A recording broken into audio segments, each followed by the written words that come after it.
Hello friends, welcome to World Vlogs. അപ്പോൾ നമ്മളിന്ന് വന്നിട്ടുള്ളത് ഈസി ആയിട്ട് നമുക്ക് ചെയ്യാൻ പറ്റുന്ന ഒരു ഈവനിങ് സ്നാക്കാണ്. അപ്പോൾ നമ്മൾ എഗ്ഗ് ലോലിപോപ്പ് ആണ് ചെയ്യുന്നത്. വളരെ എളുപ്പത്തിൽ നമുക്ക് ഈസി ആയിട്ട് ചെയ്തെടുക്കാം. അപ്പോൾ കുട്ടികൾക്ക് എല്ലാവർക്കും വളരെ ഇഷ്ടപ്പെടുന്ന ഒരു ടേസ്റ്റി ആയിട്ടുള്ളൊരു പോപ്കോൺ ആണ് കേട്ടോ. അപ്പോൾ നമുക്ക് വീഡിയോയിലേക്ക് പോകാം. ഇതിന് ആവശ്യമായിട്ട് എന്തെല്ലാം ഇൻഗ്രീഡിയൻസ് ആണ് വേണ്ടതെന്ന് നോക്കാം. അപ്പോൾ നമ്മുടെ ചാനൽ സബ്സ്ക്രൈബ് ചെയ്യാത്തവർ നമ്മുടെ വേൾഡ് വ്ളോഗ്സ് ചാനൽ ഒന്ന് സബ്സ്ക്രൈബ് ചെയ്യുക. അപ്പോൾ നമുക്ക് വീഡിയോയിലേക്ക് പോകാം.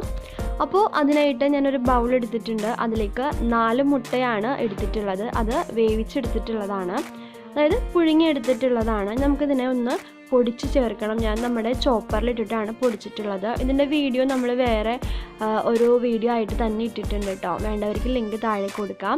അതിലേക്ക് ഒരു വലിയ സവാളയും 4 പച്ചമുളകും കൂടി ചോപ്പ് ചെയ്ത് ഇട്ടിട്ടുണ്ട്. അതുപോലെ തന്നെ 1.5 ടീസ്പൂൺ മല്ലിപ്പൊടി, 1 ടീസ്പൂൺ കുരുമുളക് പൊടി, 1/4 ടീസ്പൂൺ മഞ്ഞൾപ്പൊടിയും അതുപോലെ തന്നെ കായപ്പൊടിയും ചേർത്തിട്ടുണ്ട്. 2 സ്പൂൺ മൈദപ്പൊടി, ആവശ്യത്തിന് ഉപ്പ്. ഇത്രയാണ് നമ്മളിതിലേക്ക് ചേർത്ത് കൊടുത്തിട്ടുള്ളത്. അപ്പോൾ നന്നായിട്ട് ഒന്ന് മിക്സ് ചെയ്ത് അതിന് നമുക്ക് കൈകൊണ്ട് കുഴച്ചെടുക്കാം. അപ്പോൾ നമ്മൾ വെള്ളമൊന്നും ഒട്ടും ചേർക്കണ്ട, അല്ലാതെ തന്നെ ഇത് നന്നായിട്ട് നമ്മുടെ സവാളയിൽ നിന്നൊക്കെ വെള്ളം നന്നായിട്ട് വന്നോളും. അപ്പോൾ അത് നന്നായിട്ട് കുഴച്ച് നമുക്ക് ഏകദേശം ഒരു ബോളായിട്ട് പിടിക്കാൻ പറ്റുന്ന ഒരു പരുവം വരെ പിടിച്ചതിന് ശേഷം നമുക്കിതിനൊരു ബോൾ ഷേപ്പിലേക്ക് ഒന്ന് മാറ്റിയെടുക്കാം. അപ്പോൾ ഞാനിവിടെ ബോൾ ഷേപ്പിലേക്ക് മാറ്റിയെടുത്തിട്ടുണ്ട്. ഇനി നമ്മൾ സാധാരണ കോട്ട് ചെയ്തെടുക്കാം. ഞാനിപ്പോൾ മൈദയുടെ പേസ്റ്റാണ് എടുത്തിട്ടുള്ളത്. അതിലേക്ക് നമുക്ക് കോട്ട് ചെയ്ത ശേഷം ബ്രെഡ് ക്രംസിൽ മുക്കി നമുക്ക് മാറ്റി വയ്ക്കാം. അപ്പോൾ 2 സ്പൂൺ മൈദയിലേക്ക് കുറച്ച് വെള്ളം ഒഴിച്ച് ഒന്ന് ലൂസാക്കി എടുത്തിട്ടുള്ളതാണ് കേട്ടോ അതിലെ. അപ്പോൾ നമുക്കിനി ബ്രെഡ് ക്രംസിലൂടെ മുക്കിയിട്ട് ഇതിനെ മാറ്റി വയ്ക്കാം. അപ്പോൾ ഞാൻ എല്ലാം ഇതുപോലെ തന്നെ കോട്ട് ചെയ്തെടുത്തിട്ടുണ്ട്. ഇനി നമുക്കിത് ഓയിലിലേക്ക് ഇട്ടിട്ടൊന്ന് ഫ്രൈ ചെയ്തെടുക്കാം. അപ്പോൾ എണ്ണ ചൂടായ ശേഷം നമുക്കിതിലേക്ക് ഇട്ട് കൊടുക്കാം. അപ്പോൾ നമ്മൾ ഇടുമ്പോൾ അത്യാവശ്യം നല്ല ചൂടിൽ ഇട്ട് കൊടുക്കുക. അതിനുശേഷം ഫ്ലെയിം കുറച്ചിട്ട് വേണം നമ്മളിത് വേവിച്ചെടുക്കാനായിട്ട്. കാര്യം ഇതിനുള്ളിൽ നമ്മൾ സവാള എല്ലാം പച്ചരി തന്നെയാണ് ചേർത്തിട്ടുള്ളത്. അപ്പോൾ അത് വേവാനായിട്ട് കുറച്ച് സമയം എടുക്കും. അതുകൊണ്ട് തന്നെ കുറഞ്ഞ തീയിലിട്ടിട്ട് നമുക്കിതിനെ വേവിച്ചെടുക്കാം.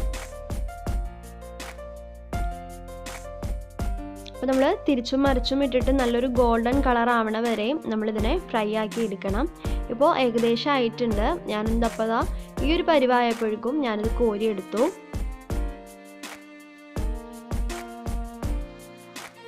അപ്പോൾ നമുക്ക് ബാക്കിയുള്ളതെല്ലാം ഇതുപോലെ തന്നെ ഫ്രൈ ചെയ്തെടുക്കാം. അപ്പോൾ നമ്മുടെ എഗ് ലോലിപോപ്പ് ഇവിടെ റെഡി ആയിട്ടുണ്ട്. അപ്പോൾ ഇതിനെ ലോലിപോപ്പ് ആക്കാൻ വേണ്ടിയിട്ട് നമുക്ക് ടൂത്ത് പിക്ക് കുത്തി വെക്കാം. ഇത് ഓപ്ഷണലാണ്, നിർബന്ധമില്ല. അപ്പോൾ നമുക്കിതുപോലെ ടൂത്ത് പിക്ക് കുത്താം. അപ്പോൾ ഇത്രയേ ഉള്ളൂ നമ്മുടെ ടേസ്റ്റി ആയിട്ടുള്ള എഗ് ലോലിപോപ്പ്. അപ്പോൾ എല്ലാവരും ഇന്ന് തന്നെ ഒന്ന് ട്രൈ ചെയ്ത് നോക്കുക. വളരെ എളുപ്പമാണ്, പെട്ടെന്ന് തന്നെ ഉണ്ടാക്കി കഴിയും. ഇത് നല്ല സോസിൻ്റെയൊക്കെ കൂടി നല്ല ടേസ്റ്റാണ്.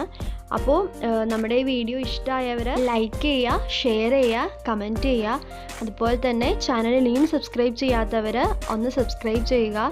അപ്പോൾ നമ്മളിടുന്ന വീഡിയോസിൻ്റെ നോട്ടിഫിക്കേഷൻ കിട്ടാനായിട്ട് നിങ്ങൾ അടുത്ത് കാണുന്ന ബെല്ലൈക്കൺ കൂടി പ്രസ് ചെയ്യുക. അപ്പോൾ ഇനിയും പുതിയൊരു വീഡിയോ ആയിട്ട് വരുന്നവരെയും താങ്ക് യു ഫോർ വാച്ചിങ്.